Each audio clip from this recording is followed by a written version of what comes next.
I'm Mr. Richmond, and this is your Integrated Math 2, Unit 7.1 and 7.2 lesson summary. In this lesson in the book, you explored quadrilaterals. You probably did some constructions, looked at some proofs, broke these down, analyzing diagonals, side lengths, angles, etc.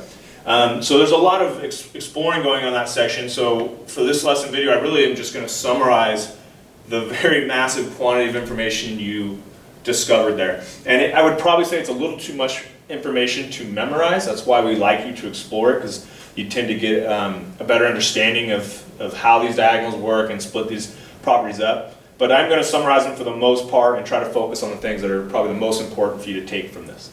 So let's start with the perpendicular parallel line theorem. It states that if two lines are perpendicular to the same line, then the two lines are parallel to each other. So I have a line here and a line here, and if I take a line and I can make it, it's even potentially possible for me to make it parallel to both, perpendicular to both, then these have to be parallel lines. And that's because I'm forming a 90-degree angle here, 90-degree angle here, which means the slopes are the same, so they're going to travel parallel to each other. And this is also how you construct quadrilateral shapes that have right angles, such as squares or rectangles, is by making parallel lines and perpendicular lines. So real important for the construction part of it. One of the first shapes you looked at in the book was squares. So some of the properties of squares, starting with the definition of it. A square is a quadrilateral with 4 right angles and 4 congruent sides. So a quadrilateral is any shape with 4 sides. A square is the most picky of all of them. We want every single angle to be a right angle or a square angle. So these are all 90-degree angles, and all the 4 side lengths connecting them have to be congruent. So you see in my diagram here, I put congruent symbols, a single congruent symbol saying that all 4 sides are the same. I got my right angle symbols, and then a set of arrows means that they're parallel. So 2 arrows compared to 2 arrows means these 2 sides are parallel. 1 arrow here and 1 arrow here means that those sides are parallel.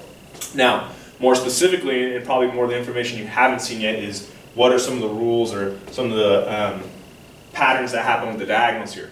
Well, one is this: if you draw a diagonal from one corner to the other of a square, as well as the other one, because all 4 sides are the same length, these distances are going to be the same. So these diagonals are congruent to each other. Even more so, they bisect each other, which means at this point where they split, it's going to break each of those diagonals into 2 congruent pieces. Because they're the exact same lengths already, you actually, when you draw the diagonals, you get 4 congruent pieces, all of the same length there. That's why I have them marked like that. They also are perpendicular, which means the diagonals are going to form right angles at all the points they intersect. And they bisect the vertex angles. So everything, because it's all in the same length around, everything kind of splits in a perfect half here. So you're going to have this 90-degree angle split in half, so I have 45, 45, 45, 45, 45, 45, 45, 45, and same side lengths here on the inside. So what I actually end up with when I take the diagonals of a square are 4 45, 45, 90 triangles. So I can actually use the 45, 45, 90 rules from previous units when looking at the diagonals of a square. And that info is summarized here. Not a bad idea to copy that down. Now, what's a rectangle? A rectangle is a quadrilateral with opposite sides congruent and 4 right angles. So like a square, it has to have 2 sets of parallel sides, and it has to have the 4 right angles. The only difference is it can be elongated out horizontally or vertically. It doesn't have to be all 4 sides congruent, just 2 pairs of congruent sides. So I have my parallel sides opposite each other, and I have my 4 right angles. That's really all I need. These side lengths are congruent, and these side lengths are congruent. Now, as for the diagonals, just like with the square, the diagonals are going to be the same length. They are congruent to each other. And they do bisect each other just like they do in the square, so technically all 4 of these broken down pieces are the same, but you'll notice that the angles are not. So they're not going to make right angles in the middle, and they're not really going to create these 45, 45, 90 triangles in the inside. But it will create some isosceles triangles. Okay, it also doesn't split the angles equally like it did with the square. Parallelogram, that is a quadrilateral with both pairs of opposite sides parallel. If you can imagine a rectangle getting shifted off its base, kind of in separate directions, that creates a parallelogram. So in a parallelogram, opposite sides are congruent and parallel, obviously, and opposite angles are congruent, and the diagonals bisect each other. So, although not all 4 angles are the same, like they were in a rectangle and square, opposite angles are at least. So things like if I am told that this is 100 degrees, and I know it's a parallelogram, I can start to make some automatic assumptions that that other one must be 100. And I can even start to predict what the other opposite angles are because I know the angles inside of a quadrilateral add up to 360. And so one little piece of information starts to let you know quite a bit about a quadrilateral.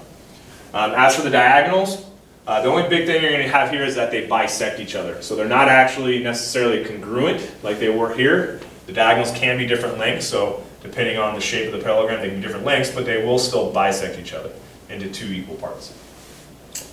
With that said, there's also a parallelogram / congruent parallel side theorem, which states if one pair of opposite sides of a quadrilateral is both parallel and congruent, then it is a parallelogram. So really, all you have to know is this. If you have a shape and the opposite sides are parallel to each other and exactly the same length, there's no way that cannot end up being a parallelogram. And you can kind of try it by just drawing any random 2 parallel sides that are the same length, and then from there making a quadrilateral. No matter what you do, you're going to end up with that parallelogram. And that's all that theorem is stating. Okay, let's take a look at our last shape. Our last shape is a rhombus. If you have more than one rhombus, it's a rhombi. So a rhombus is a quadrilateral with all sides congruent. So kind of like a square. A square has to have all sides congruent, but we don't have to have the right angles, which makes us now a rhombus. So we can have different angle measures. Another way to think of a rhombus is it's really an equilateral parallelogram.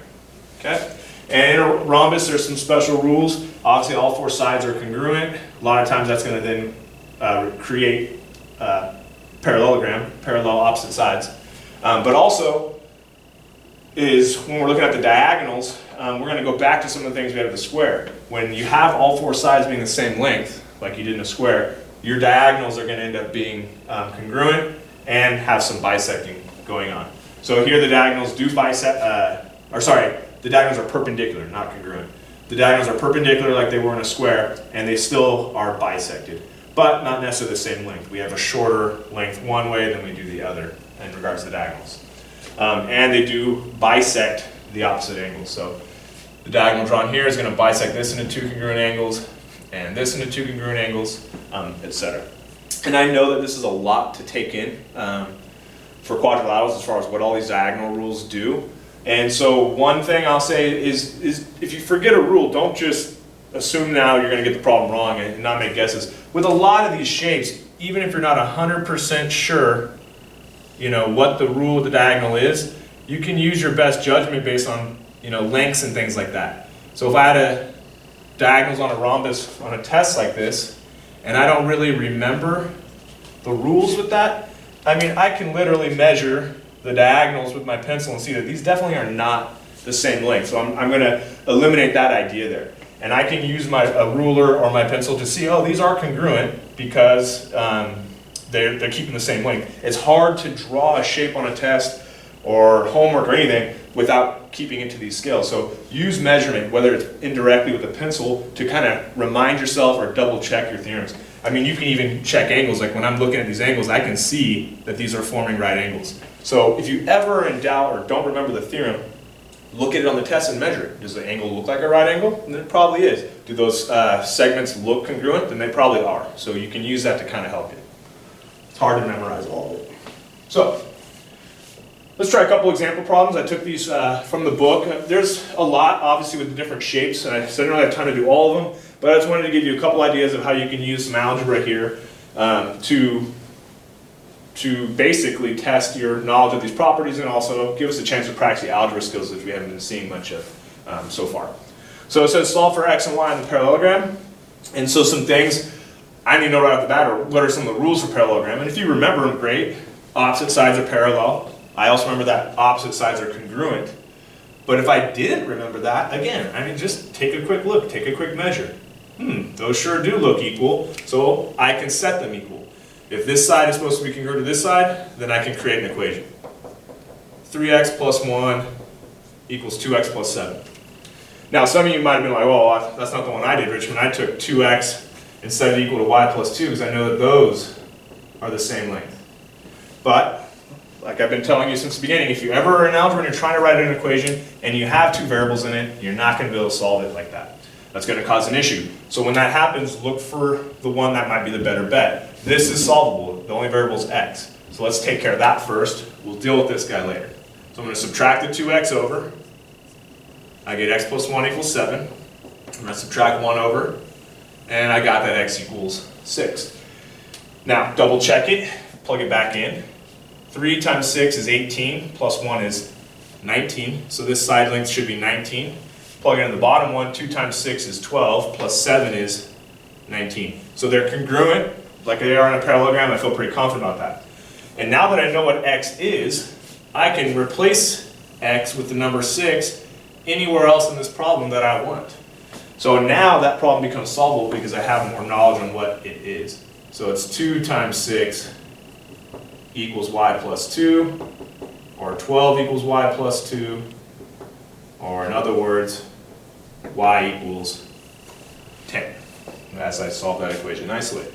And again, I want to make sure, that's the nice thing about these geometry problems, is there's an ability to check because it has a shape it's fitting into. So if I plug this 6 in here, 2 times 6 is 12, so this side of the parallelogram is 12. Plug the 10 in here, 10 plus 2 is 12. Everything's matching up, opposite sides are congruent. I feel confident in my answers. Looking at B, says again, solve for x and y in the square. I might have some trouble remembering. Remember, there's some stuff about the diagonals being congruent, perpendicular, etc. They might bisect as well, but if I'm having trouble remembering, even if I don't, I'm going to check. Those look awfully congruent to me, so I'm going to go ahead and make that assumption and set them equal. So I have that 2x equals x plus 4, so I can use that to find the x portion, subtract the 1x over, and hey, just like that, I get that x equals 4. So halfway there, double check it. 2 times x, or 2 times 4, as I plug it in, becomes 8. So I'm actually going to change this diagonal to 8. Or this segment to 8. Part of the diagonal. And the other diagonal, x plus 4, would be 4 plus 4 is 8. So far, so good. It's making sense. Now, as I look at this, or think back to my rules, I remember that the diagonals are perpendicular to each other. And the diagonals bisect. So these are actually, all these inside lengths are congruent and they're all 8. So as I take a look at what I have now, I have a right triangle here I might be able to use that has the y involved with it, and I know the other side length. So why don't I take that out, sketch it real quick. I have 8 and my y. And so what I can do here is solve for that missing y now that I have a right triangle using some right triangle rules. 2 choices. Choice 1, probably the most straightforward one, but it can make it a little longer, Diagonal theorem, because that always works for a right triangle. A squared plus b squared equals c squared. I plug in the 2 values of 8.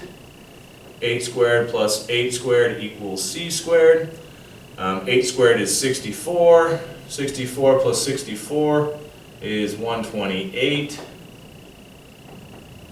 So my value c is the square root of 128, which I can then find. Now, that is also actually represented by y. So at the end here, I'm going to change that to a y. And if you know how to simplify roots, you can break that down into root 64 times 2. And take out that square root for 64. And so a simplified root version for y is 8 root 2, or a decimal, rounded decimal, if your teachers are cool with that. Now, the other way you could have got this is if you use that 45, 45, 90 rule we had. We had talked earlier about how it breaks it up into 4 45, 45, 90 triangles. And in a 45, 45, 90 triangle, and I know it's 45, 45, 90 because of how it splits the angles. the rule was that the side lengths were x, x, with the hypotenuse being x root 2. So if I could remember that rule, I actually could skip a lot of that work and just go, oh, that's right, it goes x, x, x root 2 in 45, 45, 90s. So x, x, which means y is x root 2 or 8 root 2. And I can use that rule to skip right down to an answer. So everything's starting to kind of come together now, and hopefully make your life a little easier if you remember previous units, rules, and theorems. Hopefully that helps you. I wish you the best. Thank you.